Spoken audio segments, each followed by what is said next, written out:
Anyone who thinks Post Malone is some brand new, radical, unprecedented phenomenon is probably too young to remember Kid Rock. Let me clarify. Anyone who is surprised that the biggest rapper in the world today happens to be a ridiculously filth-covered, lyrically brain-dead, musically generic piece of white trash, piggybacking off the innovations of black musicians, whose sole novelty is the fact that he perpetually looks like he just rolled out of a knocked-over open dumpster, is conveniently forgetting that Kid Rock already did all this stuff 20 plus years ago. There. Nailed it.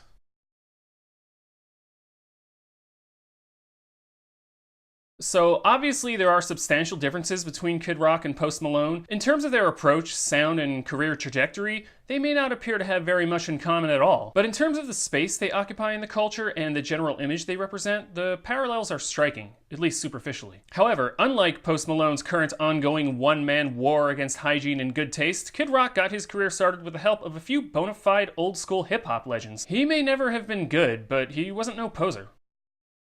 Kid Rock was born in Romeo, Michigan, under the almost prototypically trailer parkish name Robert James Ritchie. Although despite the persona he'd eventually adopt, he apparently grew up pretty well off. His dad owned a bunch of car dealerships in and around the Detroit area, and the house on the 6-acre apple orchard estate he grew up in was listed for $1.3 million back in 2017. Okay, so maybe his background does make him kind of a poser, but still, like many a privileged white kid, he took a liking to hip-hop at an early age and joined a breakdance crew while teaching himself MCing and DJing on the side. He started performing at talent shows and local parties as a member of the Beastie crew, eventually making the acquaintance of D Nice of the legendary old-school hip-hop group Boogie Down Productions, who liked him so much he invited Kid Rock to open for them when they were playing shows in the area. I may have spoken about this erroneously in an earlier video, but back in the late 80s, a white rapper that people were willing to take seriously still did not exist for the most part. The Beastie Boys, as huge as they were, always came across as something of a tongue-in-cheek novelty act. At least until they started consciously moving away from straight-up hip-hop back in the 90s. While rap in general is still having a hard time getting accepted as a legitimate art form by the mainstream establishment back then, but you especially had an uphill battle on your hands if you were trying to rap while white. And none of that has really even changed all that much over the last 30 years, so you can imagine how much worse it was at the time. Maybe the only real exceptions were MC Search and Pete Nice from Third Base, but presumably their combination of genuine skill and consistently black collaborators went a long way towards earning them critical respect. A white solo rapper succeeding commercially and artistically?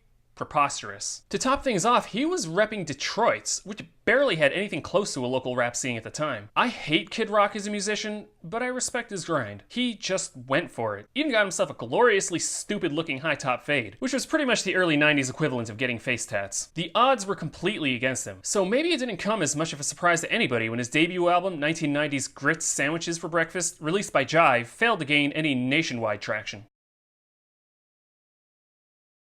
Critics accuse this record of ripping off the Beastie Boys, but it's more like a cross between some of the weaker NWA filler tracks, so any NWA song that is not Straight Outta Compton, Fuck the Police, Gangsta Gangsta, Boys in the Hood, or Dope Man, and Tone Loc. In fact, just from describing Kid Rock's approach on paper, it may not even sound that bad. You kind of have to listen to the record to understand why he is so uniquely, precisely, prolifically insufferable. Now no one out there can fill my shoes and my pants and do this dance. The album was partially produced by Too Short, which, if you're not familiar with Too Short, he was kind of an early pioneer in the art of nasty, raunchy, sexist rap lyrics. Kid Rock comes off as sort of an ersatz Too Short on a lot of these songs, especially the notorious Yoda Lynn in the Valley, which caused a college radio station to get fined $23,700 by the FCC for playing it. Overall, he brings little to the table other than especially prominent glorification of drug abuse and extra healthy doses of casual misogyny and homophobia. I mean, the guy was 17 years old when he made this. You'd expect to hear some ignorant shit from somebody that age. But the thing with Kid Rock is, at least from a lyrical standpoint, he never really seemed to grow or mature over the years. Even his flow never really changed. On this album, his flow reminds me a little bit of MC Ren, who was probably the second best rapper in NWA, while also definitely being the fourth most interesting. His tone and inflection changed over the years, got a lot more rap metal and less hip-hop, but in terms of rapping style and lyrical content, he remained almost resolutely the same. You could take any of his raps from any of his albums and put it on any of his others and it wouldn't seem out of place. Dude was nothing if not consistent. This is probably more remarkable than it should be to me. By the end of the 90s, when Kid Rock was just hitting the peak of his popularity, absolutely no one was still rapping like it was still 1990. Even the most out-of-touch, behind-the-times MCs were at least acknowledging that people like Nas and Biggie and Tupac had become the new industry standard. I'll put it this way.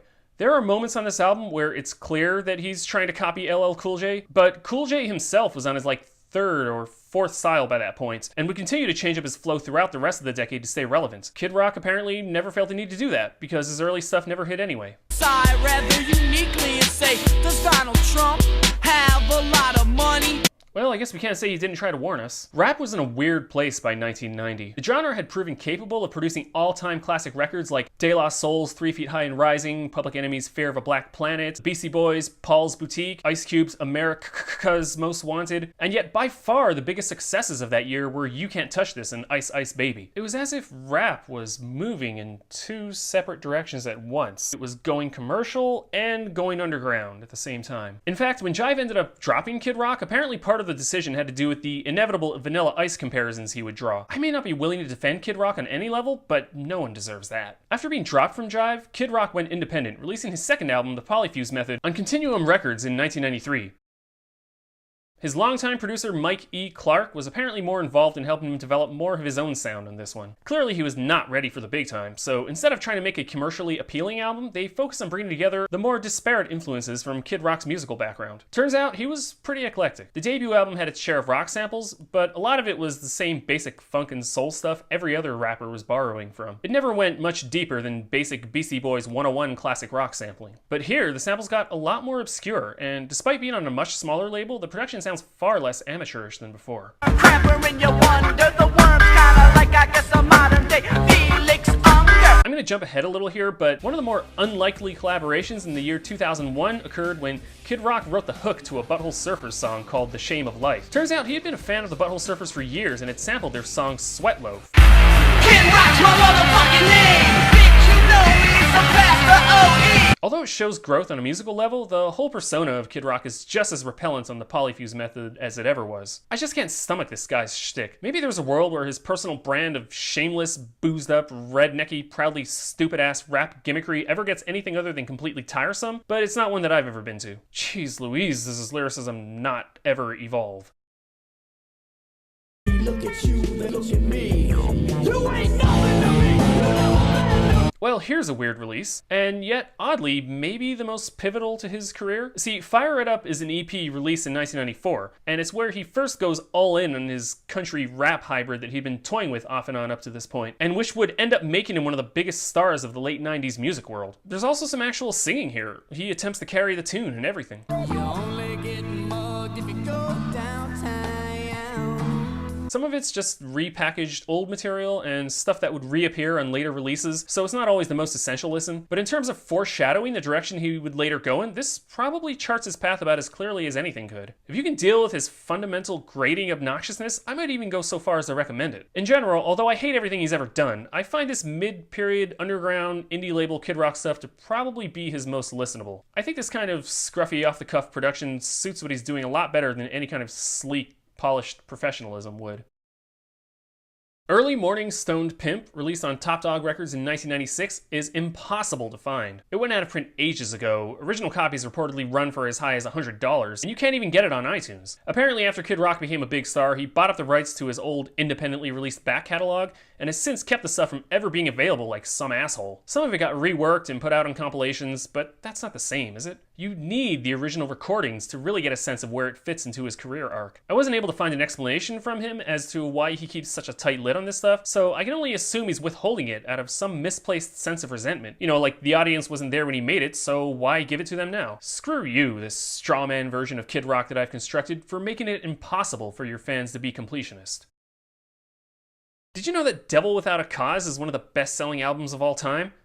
That's wacky, right? How the hell did that happen? As a matter of fact, and I am absolutely not making any of this up, it has currently outsold both NSYNC's debut album and Britney Spears' Oops, I Did It Again. So much for TRL pop being the dominant musical form of the late 90s. Released in 1998 on Atlantic Records, Devil Without a Cause can only be considered a perfect storm. Incorporating rap into rock music had gradually become more and more of an accepted idea, thanks to the groundwork laid by bands like Rage Against the Machine, 311, Korn, and the Bloodhound Gang. Kid Rock managed to capitalize on all of this momentum at exactly the right time while infusing it with his trademark white trash hillbilly aesthetic. You couldn't accuse him of riding any coattails since he had been doing this a lot longer than some of those guys. But to a fan, it would certainly seem that his years of unsung toiling had finally paid off which perhaps deserves some kind of recognition. The result is an album that seemingly delivers on any early promise Kid Rock may have once held, while producing a more cohesive statement of purpose than any of his previous albums had ever been. And I say all this as a prelude to the fact that I still really don't like any of these songs.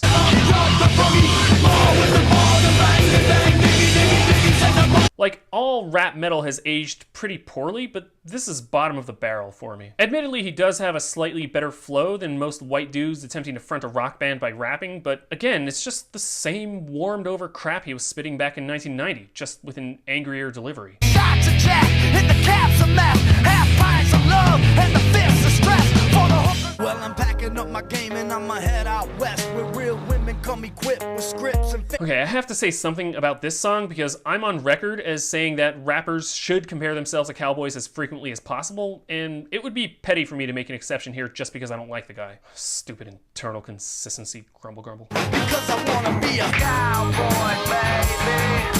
With a top It's not nearly as rednecky as his later stuff would get, at least. Coming from the likes of one Kid Rock, this almost qualifies as being restrained.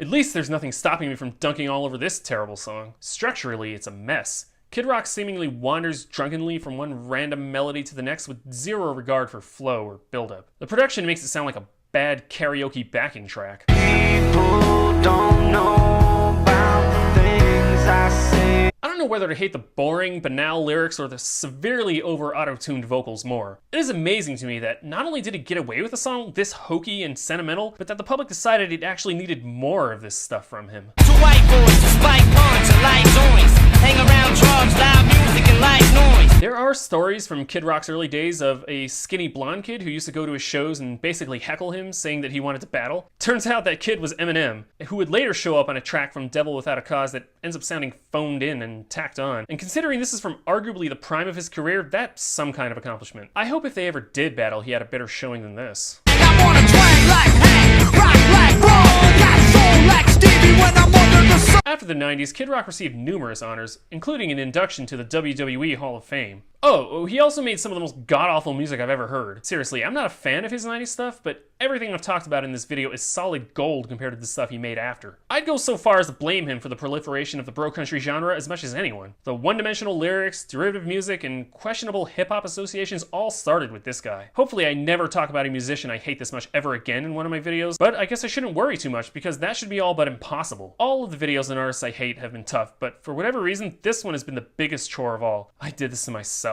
What a stupid hobby. I am Jacob, and this was Rad 90s Music. I'll see you sometime in the future.